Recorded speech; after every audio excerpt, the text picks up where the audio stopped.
టిలో breaking news చూసిన మాజీ మంత్రి BRS working president KTR BJP MP CM Ramesh పై కీలక ఆరోపణలు చేశారు. కంచె గచ్చిబౌలి భూముల తనఖా వెనుక బీజేపీ ఎంపీ సీఎం రమేష్ ఉన్నారని తీవ్ర ఆరోపణలు చేశారు. భూములు తనఖాకు సహాయం చేసినందుకు సీఎం రమేష్ కు ఫ్యూచర్ సిటీలో రేవంత్ రెడ్డి 1600 కోట్ల రూపాయల రోడ్లు కాంట్రాక్టులు కట్టబెట్టారని ఆరోపించారు. ఇది ముమ్మాటికి బీజేపీకి కాంగ్రెస్ మధ్య ఉన్న అక్రమ సంబంధమని అన్నారు కేటీఆర్.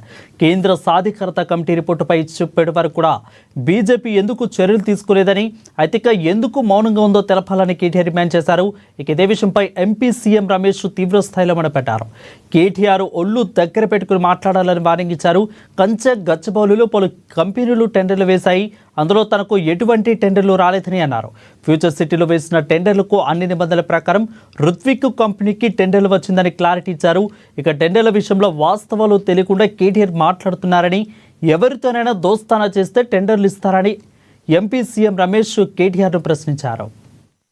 2-3 రోజులుగా కేటీఆర్ హైదరాబాద్లో ప్రెస్ మీట్లలో, ట్వీట్లలో, సోషల్ మీడియాలో రకరకాలుగా నా పైన ఆరోపణలు చేశాడు. నేను కూడా ఏనుగు పోతుంటే కుక్కలు మురుగుతుంటాయిలే ఎందుకు అని వదిలేశా.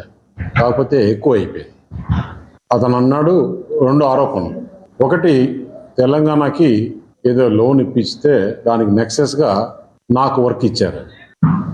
1660 కోట్ల రూపాయలు సీఎం రమేష్కి హైదరాబాద్లో వర్క్ ఇచ్చారు. కేటీఆర్ ప్రభుత్వంలో ఉన్నాడు 10 సంవత్సరాలు.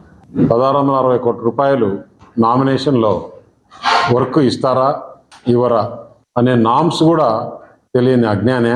లేదు రేవంత్ రెడ్డి పైన బురద చల్లాలన్నా ఎందుకు చేస్తున్నాడు అనేది ఆలోచన చేస్తే ఇంట్లో ఒక కుంపటి తయారయ్యింది. ఏదైతే జగన్మోహన్ రెడ్డికి వాళ్ళ సిస్టర్తో ఎలాంటి ఇబ్బందులు ఉన్నాయో ఇతనికి అలాంటి ఇబ్బందులు. దాన్ని డైవర్ట్ చేసేదానిక లేదంటే దేనికి? అతని ఆరోపణలో ఇంకొక విషయం కూడా చెప్పాడు. సీఎం రమేష్కు 1660 కోట్లని. నేను మొత్తం దాని డీటెయిల్స్ని తెప్పించా. అక్కడ రోడ్డు టెండర్ జరిగితే దాదాపు 5-6 మంది పోటీ వేశారు. పోటీ వేసిన దాంట్లలో Rithvik projects, Mega engineering, LNT, Raghava, ఇంకా 1-2 ఏదో కంపెనీలు ఉన్నాయి. అది కూడా 1-2 ప్యాకేజీలు అయితే ఒకటి ఎల్ఎన్టీకి, ఒకటి రిత్విక్కి L1 అయింది. చాలామంది పోటీ వేశారు. జరిగి కూడా దాదాపు 3 నెలలు అయింది. రిత్విక్ ప్రాజెక్ట్స్లో నేను డైరెక్టర్ కాదు, నేను మేనేజ్మెంట్లో లేను. ఆంధ్ర వాళ్ళకి తీసుకుపోయి ఇచ్చాడు అన్నాడు.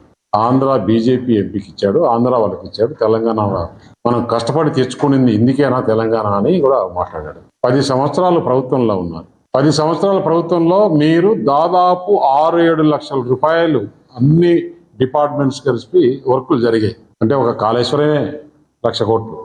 అలాంటివి మీ వాటర్ గురించి జలమిషన్ అని చేశారు తెలంగాణలో. అది ఒక 30,000 రకరకాల